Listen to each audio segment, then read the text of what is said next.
I've been the captain on yachts for just over 30 years, and it's always been a concern of mine as to what is actually happening with the tow. And on the larger yachts, you're towing for further distances. So from the moment you hook up the tender to the moment that you arrive in your destination, you have no idea of what is actually happening with the tender. And it would be nice to have a means of actually checking real time of what is actually happening inside the tender. Um, so that the concern of whether the bilge pump is running or whether it's filling up with water or the battery condition would be known, would be a major um, plus to the captain's concerns.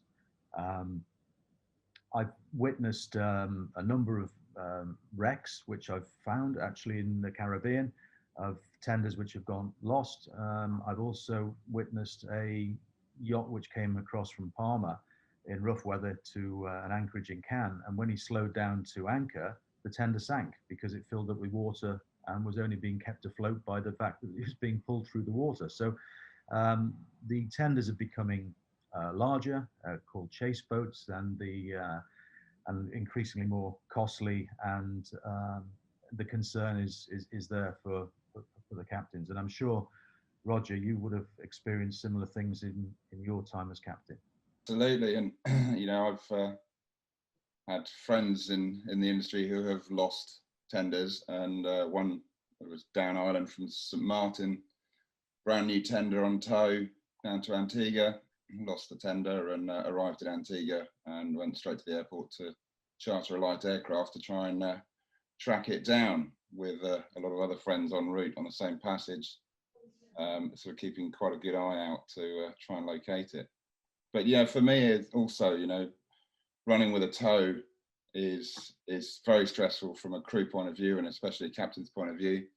The current yacht I operate runs with what we nowadays call a chase boat. In the old days, it always used to be a tender, and things have developed now, and we're towing bigger and more weight. I even tow currently with inboard diesels and shafts. So the operational procedures to put that in place to become a tow is 45 minutes to an hour's work for a setup, and locking shafts and locking rudders, etc., setting everything up and getting the tow length right to sit on the right wave to follow us comfortably on passage.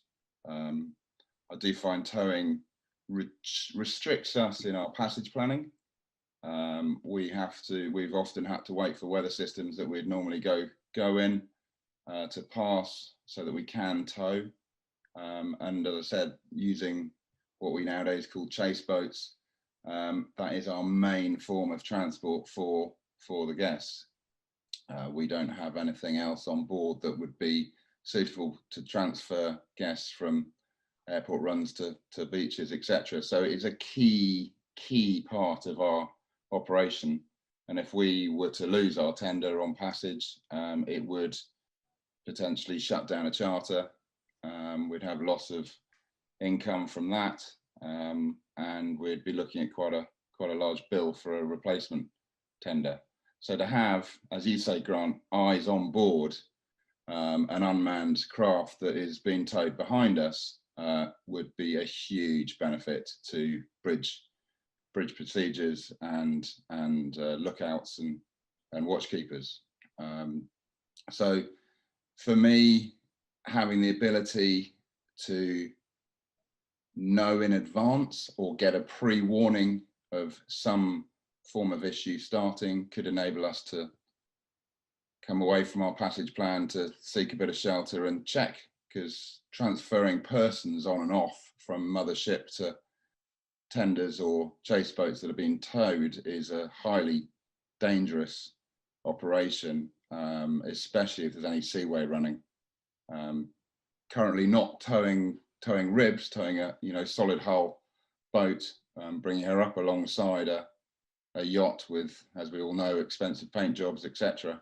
And then also putting into the mix the transfer of an individual to try and get onto this boat to find out what's going on is a horrendous time for any captain or crew member.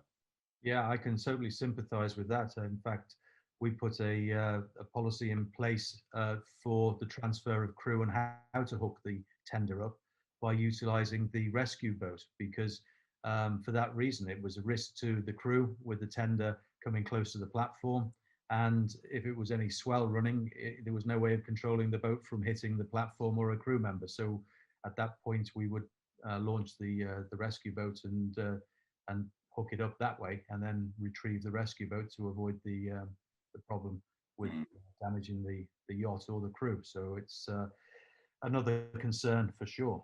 And currently, I mean, I'm sure you do as well, we run with the AIS on a chase boat because there isn't anything available for us to monitor, and that is our bridge monitoring system as well, to see that the boat is still following along behind us on our radar. For sure, yeah. I mean, this is fraught with dangers, and obviously vessel to vessel it's different. But you know, for the actual operational side, but from the captain's point of view, the risk remains the same. It's all fraught with problems and a concern until you get to your final destination.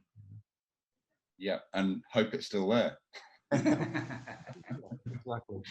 But it's interesting because we also have the insurance side of things where, you know, different vessels insure in different ways. Some owners are now going down the route of self-insurance, but, you know, historically, you know, I've towed sort of 13 tons behind a 65 metre to a 5.5 metre rib behind a sailing boat. But everyone has to inform the insurers, as far as I'm aware, that that vessel is being towed, and this has become a flag that insurers have obviously raised about deductibles, etc., higher, what they require, and I think it's going more down the route of being more and more difficult to tow these high-end chase boats that are replacement nowadays is really probably around $1 million mark, $1 million mark. Yeah, I've seen the same happen over the last 6 or 7 years. I mean, the insurance are, you know, very much putting onus on the captain to reduce the risk. So whereas a few years ago it may have been a force 5 or 6, and now I've seen as low as force 3, which is so low that you can hardly take it anyway. And again at night time as well, I've seen that on the policies that you can't tow at night time.